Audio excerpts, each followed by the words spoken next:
السلام علیکم ورحمۃ اللہ وبرکاتہ۔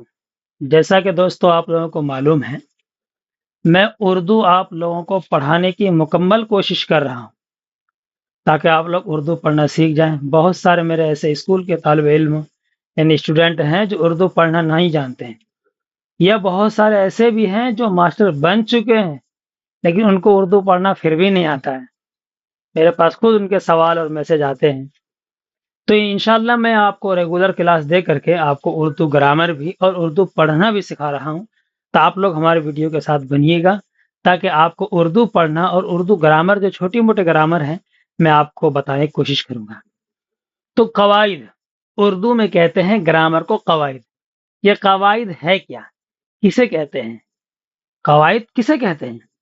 تو سمپل سے ہیں، کسی بھی زبان کو لکھنے، پڑھنے یا پڑھانے یا لکھانے یا لکھنے کے لیے کسی ایسے اصول کی ضرورت ہے جس کے ذریعے سے وہ لکھنا، پڑھنا اور پڑھانا آسان ہو جائے۔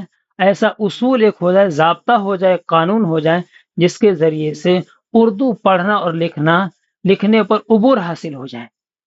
تو یہی ہے اردو قواعد۔ اردو قواعد کی تعریف یہ ہے کہ اردو قواعد اس علم کو کہتے ہیں کہ جس سے اردو زبان کا صحیح بولنا اور صحیح لکھنا آ جائے، اور اس فن کا سیکھنا بھی ضروری ہے۔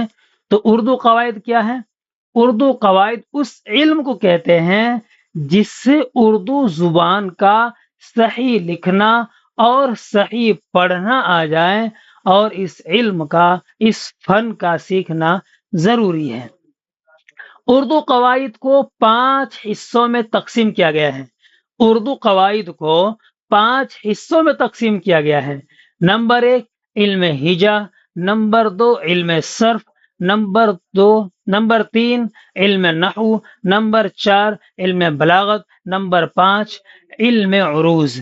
یہ میں نے آپ کو اسکرین پر بھی لکھ دیا ہے۔ اردو قواعد کو 5 حصوں میں تقسیم کیا گیا ہے۔ تقسیم اردو میں کہتے ہیں، اگر ہندی میں چلا جائیں تو بانٹنا کہتے ہیں۔ اردو میں اس کا لفظ ہو جاتا ہے تقسیم، یعنی بانٹنا۔ تو علم اردو کو 5 حصوں میں تقسیم کیا گیا ہے۔ نمبر 1 علم ہجا، علم سر، علم نحو، علم بلاغت، علم عروض۔ میں انشاءاللہ اس کی تعریف اور اس کی چھوٹی سی مثال دے کر کے تمام کو پڑھاؤں گا، پھر ان تمام کی ایک ایک الگ الگ چیپٹر بنا کر کے میں آپ کو پڑھاؤں گا۔ سب سے پہلے علم ہجا یا املا۔ املا کے مطلب لکھنا، اردو کے زبان میں لکھاوٹ۔ ہر زبان میں حروف تہجی کی، یعنی ہر زبان کی ایک الگ الگ لیٹر ہے نہیں؟ آپ ہندی میں چلے جائیں، کا، کھا، گا، گھا، یہ ہندی کے ایک لیٹر ہے۔ آپ انگلش کے اندر چلے جائیں، اے بی سی ڈی، یہ انگلش کے لیٹر ہیں۔ اسی طریقے سے اردو کے اندر بھی الف، بے، پے، تے، ٹے، یہ ایک لیٹر ہے، اردو کے لیٹر ہیں۔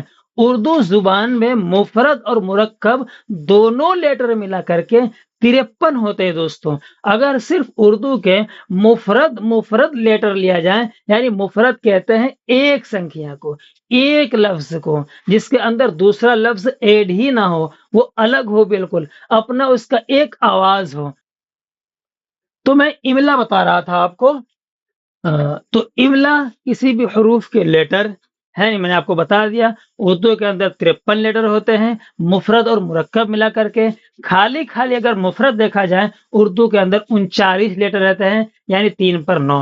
اور اگر مرکب دیکھا جائے تو اردو کے اندر ایسے 14 لیٹر ہیں، جو ایک سنکھیا دوسرے سنکھیا کو ملا کر کے، ایک حرف دوسرے حرف کو ملا کر کے بناتے ہیں۔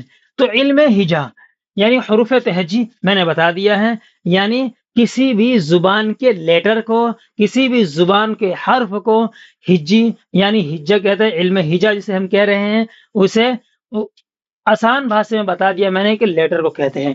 اس کے بعد لکھا ہوا ہے املا۔ املا کے مطلب ہے اردو کی لکھاوٹ کیسی ہے۔